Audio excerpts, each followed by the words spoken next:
our 6th episode of Discussion Points. My name is Bodhi, and I have it is an absolute pleasure, unfortunately, to be joined by Miss Amy Wilson, who placed first at the Burwood City Championships over the weekend. Welcome, Amy. Hey, birds. Well, this is going to be a fun episode, Amy, I can already tell. Today we're gonna discuss your first place finish at Burwood. We're gonna chat about the double event down in Sydney. Your very unique Zoroark deck that you used to win on day 2. We're going to chat about your history as a player, as you and I have both known each other for a long time, so that'll be something nice that we can chat about. The upcoming Cities event in about 4 or 5 days' time in Brisbane, and your plans for the rest of the season. So my first question to you, Amy, is how was the Chatswood City Championships? Terrible. Absolutely just bombed so hard the entire day. I actually played your list card from the weekend before. And firstly, I forgot to mark down my my stadiums. So I had no stadiums. And I just went shithouse. Oh, and it was Lucario bats. So. See, the problem is you're not as good as me. So that's why it wouldn't have worked. Oh, well, I did get a win up, didn't I? Yeah, well, this is going to be a fun episode, I think. Alright, let's keep chatting about your chat. What was your final score at the end of Chatswood? I ended up dropping. So those that play Chatswood, there's a bar just like literally around the corner. And me and Anthony both had just terrible runs. So Anthony's another Brisbane player that plays with me and Bodhi. And we just said, like, screw this, let's go have some drinks. So I think I was like 2-3-1 or 1-3-2 or something, like something just terrible. I was like, no, I'm done. I just got owned. We are now going to chat about, of course, the event that you did win, which was the Burwood City Championships. And you switched decks for this day. Was there a particular reason that you decided to switch decks? So I did terrible the day before, and there was just like bats everywhere, and Lucario wasn't really for me, and I was like, okay, shit. So we're at the bar in Chatswood, and I'm with Anthony, and I'm about 6 drinks in, and I'm like, Anthony, what do I play tomorrow? I've got no idea. And he says to me, just do what I do, ask Simi. So I just sent Simi a Facebook message, another one of our testing partners, and he came back with this just miraculous Zoroark list. I'm like, alright. We got home at like 9 o'clock the next morning from drinking and built the list, and off I went. Let's chat now, of course, about the event on the day. What was your record after Swiss? 4-1-1. What seed did you finish as? 4th. 4th seed. And your top 8 matchup now, who was that against? Brent, the senior? Yeah. The master now? Yeah. What was he playing? Mega Mewtwo. I think it was with Zoroark. Yeah, it was Dark Mega Mewtwo. Okay. And I do recall some very important messages that flew past in our group chat about half an hour before you were due to start your top 8 game, asking what Mega Mewtwo did and how to play against the matchup. I literally had to look at his card. I had no idea. I just haven't played against it. I'm like, can I read the card so I can figure out what it does, please? But, because I obviously just haven't been testing at all very much. But, I got super lucky because I wasn't very confident in that match, but he just dead draw, like, he just couldn't get anything started. And by the time he did, it was just all, like, I was so set, it didn't really matter, like. And in the second game, the exact same thing happened, and I was like, so it was a pretty shit way to win, but it was a win, so I'll take it. We should mention, before we move on to your top 4 matchup, that the other top 4 matchup was almost void because both players had to go and catch planes in about an hour or 2 hours after the event. So realistically, after your top 4 match, the winner of your top 4 match was guaranteed the win. Who was your top 4 match against? This guy called Ty Farry, he's from Brisbane. Ty, of course, a friend of ours. What deck was he playing? He was playing Lucario Hammers. Tell me a bit about your top four matchup. Was it close? Were there any interesting moments about the top four matchup? There was a few top, like, I wasn't overly caught, like, it was a really easy matchup. Like, it wasn't like I was going against, Night March with Lucario Hammers, where, I should have guaranteed that win. But it was pretty solid, but I just went all Yvettal, so I run like 2 Yvettal, and I just held in. Just sat there, and I just wanted a cities win real bad, to be honest. Couldn't not win. Couldn't get that way and not win. All that way. And I told you that morning, I think, that if you didn't come back and do better than my second place, then you weren't allowed back in the state. I think you also said if I won, you'd kill yourself. I think I may have also said that, yeah. I feel pretty silly ever doubting you, unfortunately. That's my first mistake. Every time I doubt you, you just turn up and you win a big tournament somehow, so... Somehow I crushed it. No, I think that it was one of those days where just everything was on my side. Like, I obviously didn't have to play a real final, so that was just a blessing. My round 1 just didn't even show up, so I was like... It was one of those days where I couldn't go wrong. If I needed something, I just drew it. I was just on fire the whole time, so it was handy. Now let's talk a little bit about the deck that you did play. Now, I know that we can't give away the full list, as it is a list that hopefully creation. It's a creation that's going to be used in future events, no doubt. But the main goal of the deck is obviously running 4 Zoroark and the Zoroark break as your main attackers. Did you find that Zoroark was able to hold its own as a main attacker? So it was like 4 Zoroark and like 2 Yveltal, like the big one. And if they were playing around Zoroark, you just smashed it with Yveltal. And if they smash Yveltal, you just smash it with Zoroark. Like, it sort of really balanced itself out in that way. And then Break just did so much work. Did you have sorry, go on. I, like, killed a Tyrantrum with its own attack for, like, 1 energy and 190 damage. I, like, just kept Shane Quinn item locked for turn after turn with Quaking Punch. Just all these magical things happened. That was going to be my next question. Did the Zoroark break perform up to your expectations in the deck? Do you think that it was a worthy inclusion? It was handy, and it also, like, just... Because that 100 on the Zoroark is just so easy to hit. But 140 just makes it that so much a little bit sturdy. Especially when it, like, against Ty with his fighting deck, it just made life so much easier if I had a Zoroark break set up. Because then I could just still have that Russian retreat, or stand-in, or whatever it's called now. And that was awesome. Like, being able to just retreat, so good. Obviously, both you and I have not played much since the World Championships last year. At the point of recording this, that was about 6 months ago now. Yeah. Crazy to think that it has been an entire... Amy, are you taking a photo of yourself in the middle of this? No, I'm pouring a glass of water. I'm really thirsty. I was really worried for a minute that you were just on your phone. No, I'm not. I'm not on my phone yet. I'll be on later. Okay, alright. Let's start chatting now about your history as a player now. Some of your accomplishments. You have won a regional championships over in Western Australia. I believe this is your first city championship win? Yeah, I think it's my second Top Cup, my first city champ win. Okay. I Top Cup won in Brisbane a while ago. Yeah. And of course you were a World Championship competitor last year. Yeah. When did you start playing Pokemon? Bodhi, when did I start playing Pokemon? Like 2 years ago? 2.5 years ago? About that. I think the early 2014. This would be my 3rd year, I think. Oh, then maybe In late August, 2013. Maybe. Yeah.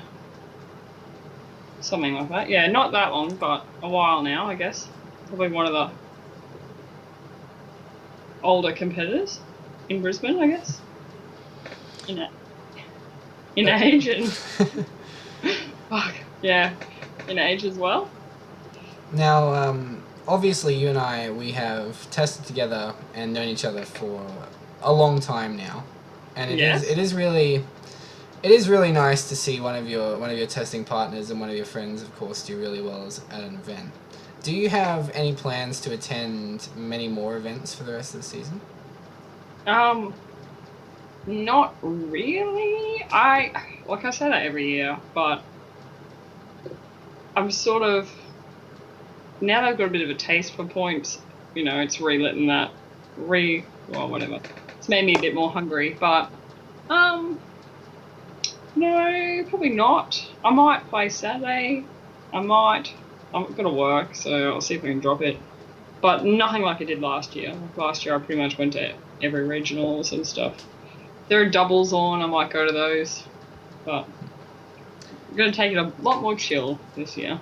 I completely agree. Unfortunately, with my second place finish, I did also regain that love for the game that just sort of creeps up on you. Yeah, no once you get those points locked, you're like, oh, I want to go hard now.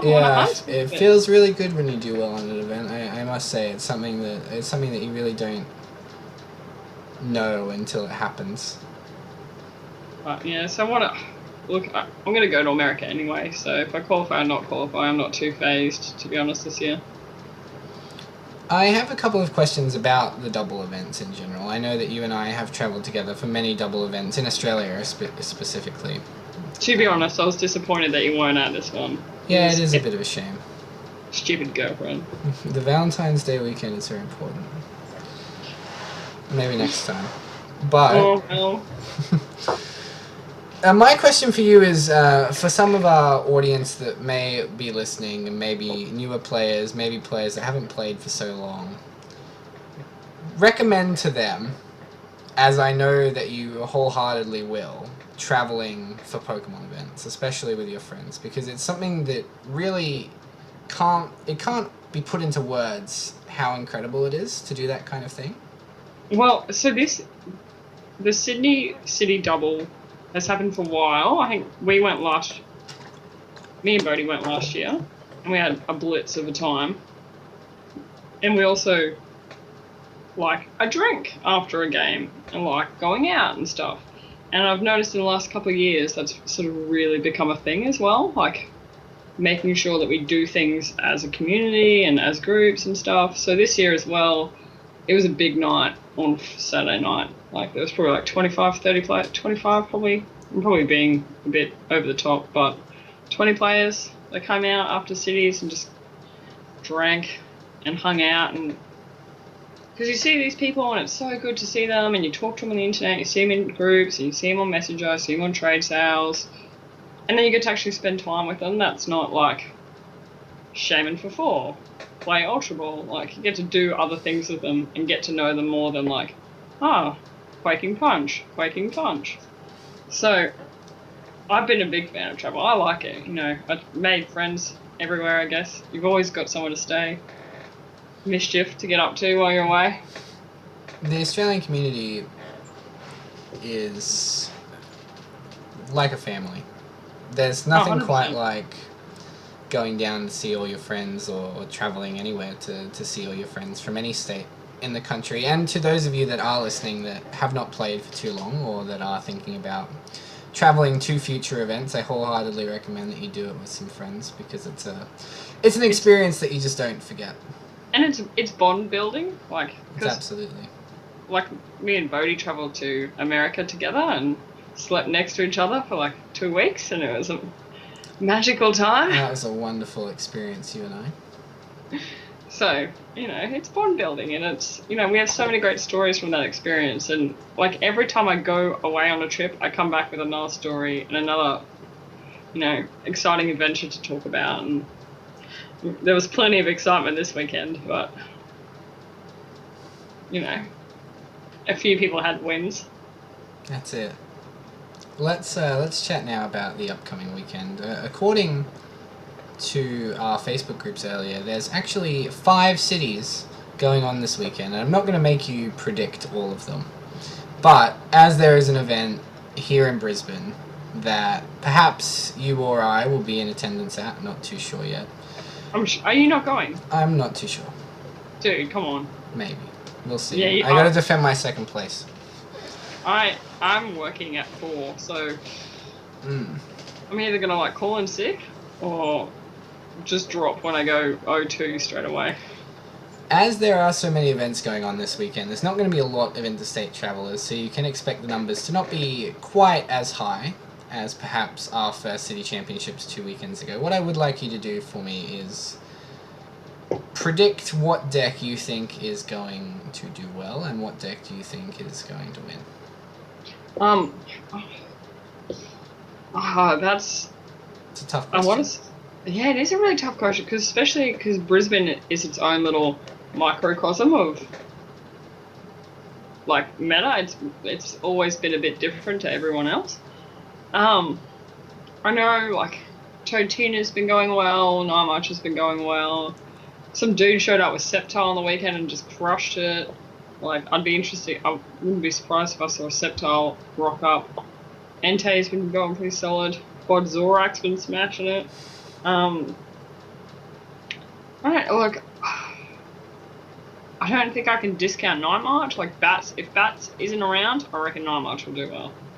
But I honestly, it's like throwing darts at a dartboard here. Could be anything. I'm going to take a guess and say that I think that Seismitoad is going to win the Brisbane event. So hang on, Bodhi, what are you gonna play? Are you secretly just gonna say that you're playing Seismitoad and now this is you gonna win? No comment. No, I think that in the meta at the moment, the way the meta's sort of shaped up the last couple of weeks, you're seeing Bats one day and then not at all the next day, and well, that's exactly what happened in Sydney. So the first day was just Bats everywhere, it was just flat bitches as far as the eye can see. And then Sunday, like I never faced a bat deck. I didn't see a bat deck. It was crazy. Vettel's very popular in Brisbane too. I wouldn't be too surprised if I saw a Vettel make a strong appearance in the top 8 or the top 4. Well, Minetric's pretty popular in Brisbane as well. That is very true, yeah. It was for the last cities. Yeah, it was a field of Minetric. I wouldn't be surprised if Lucario came back again. I don't know. You could medical so many different ways. But Toad's always a good play. Item lock is so strong. There's two Toads that did well in Sydney, so. Very true, and 2 Toads that did well in Brisbane as well. Actually, it's not a deck that gets played a lot, but when it does, it tends to be right up there in the standings. I should play Toad again. I miss it. I would hate that. Every minute of it. I can play Toad though. It's like the one thing I can play really well. It's really hard to draw those DCs, isn't it, maybe? I just want to play something real flippy. Something just real. Get back to my roots. Toad, Hammers, and Polian. That's what I'm going to play. Well, I think that about wraps up our interview then.